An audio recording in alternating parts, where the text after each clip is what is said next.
Para ikaw ay kaagad makapagbayad sa utang. Gawin niyo po ito ng Tuesday or Friday mga bossing. Sa umaga lang ang paggawa ng mga pampaswerte na mga bandang alas 7 ng umaga. Ang gagawin niyo lang ay isusulat niyo po dito ang inyong tunay na pangalan at ipilido. Ito po ay sample lamang. Apple Pagyo. Ikaw po ay haharap sa silangan kapag ginawa niyo po ito. Tapos, isulat nyo dito kung magkano ang inyo pong utang. Halimbawa, isulat nyo rin yung pangalan ng tao. Kung hindi nyo alam yung tunay na pangalan at ipilido ng tao, isulat nyo lang dito, makakabayad ako ng utang sa halagang, ganon mga bossing. Halimbawa ito, makakabayad ako ng utang agad sa halagang, halimbawa lamang po, 200k. Yan. Tapos, sulat niyo po dito, magkakaroon agad ako ng pera. Magkakaroon agad ako ng malaking halagang pera. Pagkatapos ito mga bossing, kumuha po kayo ng cinnamon. Isusulat nyo po muli ang pangalan nyo dito.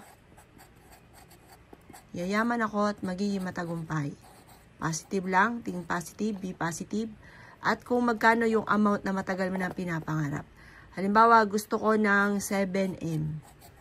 Magkakaroon ako ng 7 million. Yan, ASAP. Para mabilis.